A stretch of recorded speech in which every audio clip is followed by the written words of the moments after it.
My dear students, how are you? I am also fine. Today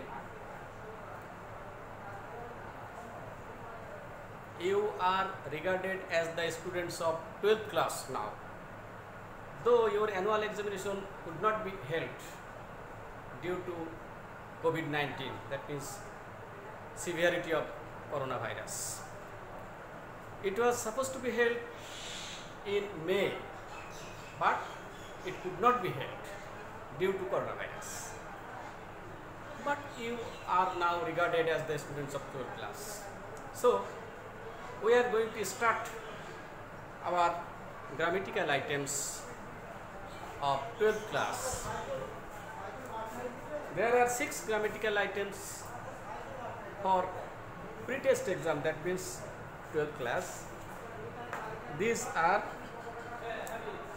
completing sentence, using correct form of verbs, transformation of sentence, pronoun reference, use of modifiers and use of sentence connectors.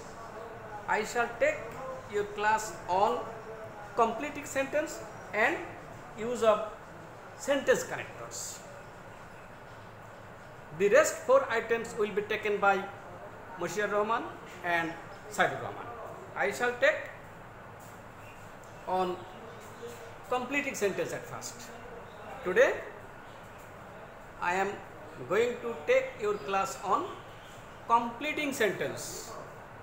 What is completing sentence? Completing sentence কি? এটা আমাদেরকে জানতে হবে। Completing sentence means to complete an incomplete sentence meaningfully, অর্থপূর্ণভাবে একটি অসম্পূর্ণ বাক্যকে সম্পূর্ণতা দান করা বা পরিপূর্ণতা দান করা। তো ইনকমপ্লিট সেন্টেন্সকে কিভাবে আমরা কমপ্লিট করব?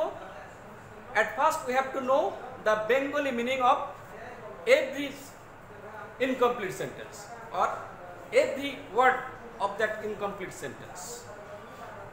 Then we can easily complete a sentence.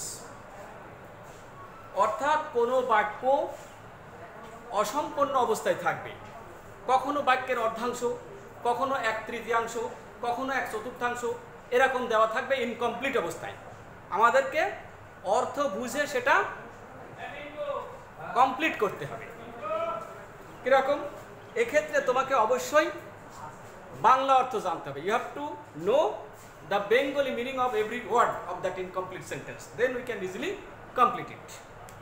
কিরকম ইনকমপ্লিট? অর্থাৎ তোমাকে বাংলা জানতে হবে। সেই রবীন্দ্রনাথের শেষ দাদার কথা, জ্যোতিরিন্দ্রনাথের কথা, আগে চাই বাংলা ভাষার গাঁথুনি, তারপর ইংরেজি শেখার পত্তন। অর্থাৎ বেঙ্গলি ল্যাঙ্গুয়েজ আর ইংলিশ ল্যাঙ্গুয়েজ আর inseparably connected to each other, একে অপরের সাথে অঙ্গাঙ্গিভাবে জড়িত। বাংলা গ্রামার ভালো জানলে ইংরেজি জানা যাবে, ইংরেজি ভালো জানলে বাংলা ভালো জানা যাবে। তাহলে আমরা একটা উদাহরণের সাহায্যে ব্যাখ্যা করতে চেষ্টা করব ইনকমপ্লিট সেন্টেন্স কি, কিভাবে কমপ্লিট করব। সহজ একটা কথা, as he is honest dot dot dot dot incomplete. এখন এই অংশটুকুর অর্থ কি? আমরা তো বাঙালি মানুষ, বাংলা ভাষী, আমাদেরকে বাংলা ভাষায় বুঝতে হবে আগে, তারপরে ইংরেজি। as he is honest এর অর্থ হলো যেহেতু তিনি সৎ, এই অংশটুকু দেওয়া আছে শুধু, বাকিটা আমাদের ইনকমপ্লিট, নিজের মতো করে কমপ্লিট করতে হবে। এইটা এক একজনের এক এক রকম হতে পারে বাকিটা, তবে প্রাসঙ্গিক হতে হবে এবং মিনিংফুল অর্থাৎ অর্থপূর্ণ। এখন এর অর্থ যদি এই হয় as he is honest, যেহেতু তিনি সৎ, সেহেতু কি কি বলতে চাই আমরা? এরপরে এক একজনের এক এক রকম হতে পারে। যেহেতু তিনি সৎ, এই পর্যন্ত ঠিক আছে, এর পরেরটা তোমাকে তোমার মনের মতো করে কমপ্লিট করতে হবে, সে গ্রামেটিক্যালি কারেক্ট হতে হবে। 50 জনের 50 রকম হতে পারে বাকি অংশটুকু, কিন্তু সবগুলোই প্রাসঙ্গিক এবং মিনিংফুল অর্থাৎ অর্থপূর্ণ হতে হবে। আমি বলতে পারি যেহেতু তিনি সৎ, সেহেতু এটা যদি বলি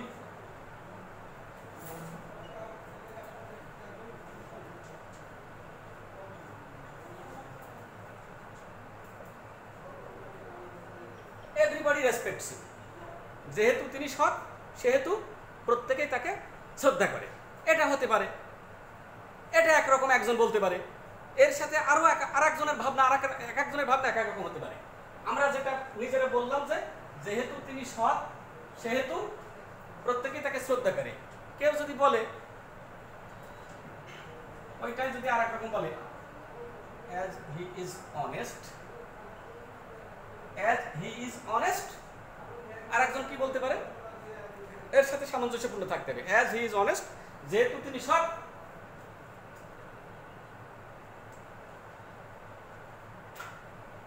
he has been given promotion, এটা হতে পারে। যেহেতু তিনি সৎ সেহেতু তাকে পদোন্নতি দেওয়া হয়েছে। as he is honest he has been given promotion, এটা একরকম হতে পারে। মানে এক একজন এক এক রকম বলতে পারে। সেন্টেন্সটা কমপ্লিট করতে হবে অর্থানুসারে।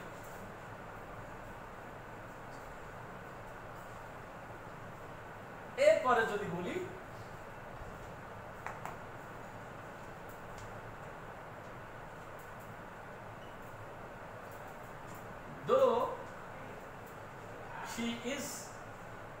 though she was বলি পাস্ট বাক্যে,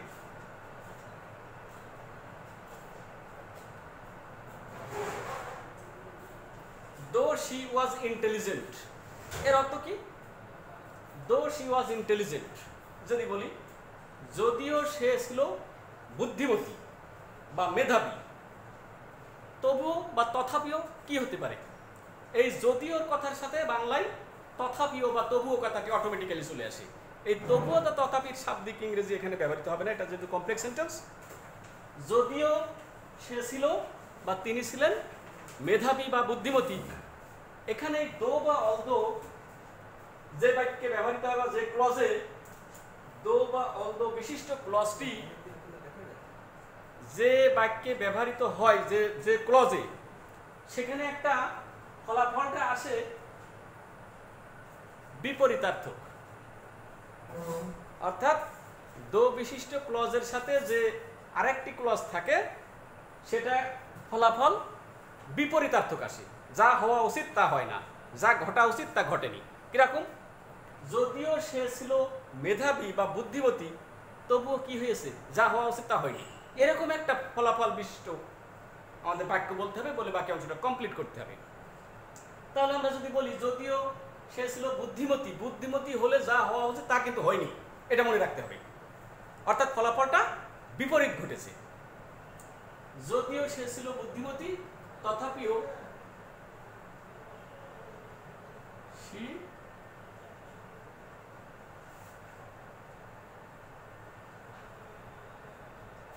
could not solve the problem, এটা যদি বলি যদিও সে ছিল বুদ্ধিমতী বা তিনি ছিলেন বুদ্ধিমতী তবুও তিনি সমস্যাটি সমাধান করতে পারলেন না। উচিত ছিল সমস্যাটি সমাধান করতে পারা, যেহেতু তিনি বুদ্ধিমতী, কিন্তু তিনি পারেননি। অর্থাৎ ফলাফলটা বিপরীত ঘটে গেছে, যা হওয়া উচিত তা হয়নি। এগুলিকে এইভাবে বিভিন্ন অর্থপূর্ণ শব্দ দিয়ে ইচ্ছে মতো সেন্টেন্স কমপ্লিট করা যায়, যদি কিনা গ্রামেটিক্যালি কারেক্ট হয় এবং সেটা প্রাসঙ্গিক হয় এবং মিনিংফুল হয়।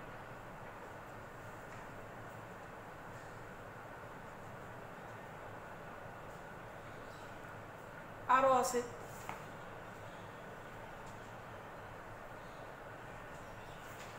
since the weather was rough, R-O-U-G-H, dot.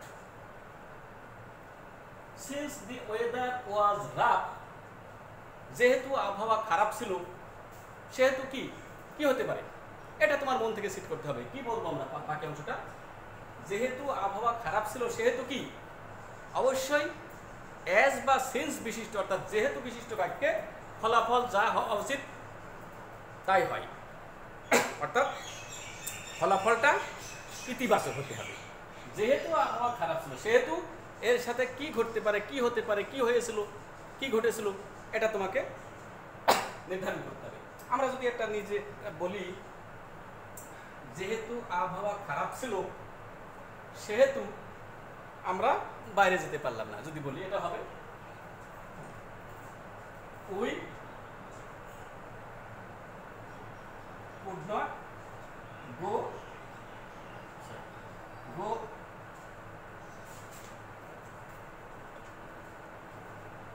we could not go outside। হতে পারে যেহেতু আবহাওয়া খারাপ ছিল সেহেতু আমরা বাইরে যেতে পারলাম না। অর্থপূর্ণ, তোমার ইচ্ছে মতো তুমি আরো ব্যবহার করতে পারো, যেহেতু আবহাওয়া খারাপ ছিল সেহেতু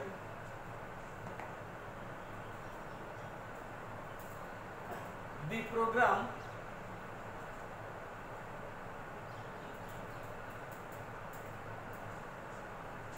was cancelled। এটাও হতে পারে যেহেতু আবহাওয়া খারাপ ছিল সেহেতু অনুষ্ঠানটা বাতিল করা হয়েছিল, এটাও হতে পারে। তোমার ইচ্ছে মতো বিভিন্ন ধরনের ইনকমপ্লিট অবস্থায় থাকবে, সেটা কমপ্লিট করতে হবে। আবার অনেক সময় সেন্টেন্সের শুরুটা ইনকমপ্লিট থাকতে পারে, বাকি অংশ সেন্টেন্সের শুরুটা গ্যাপ, বাকি অংশটা দেওয়া থাকবে, শেষের অংশ দেওয়া থাকবে, এরকমও হতে পারে।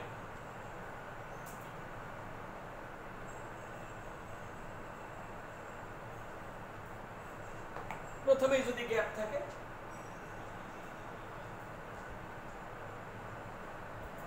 we were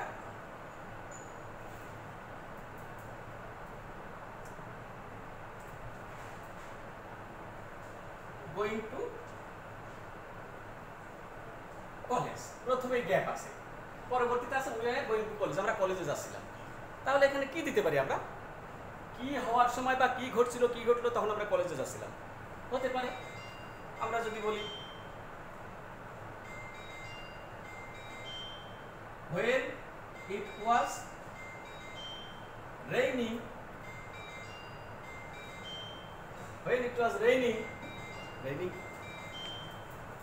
we were going to college, হতে পারে। যখন বৃষ্টি হচ্ছিল তখন আমরা কলেজে যাচ্ছিলাম, এটা হতে পারে। তো থ্যাংক ইউ ভেরি মাচ। আগামী দিন আমরা বিস্তারিত এরপরে আবারও আলোচনা করব।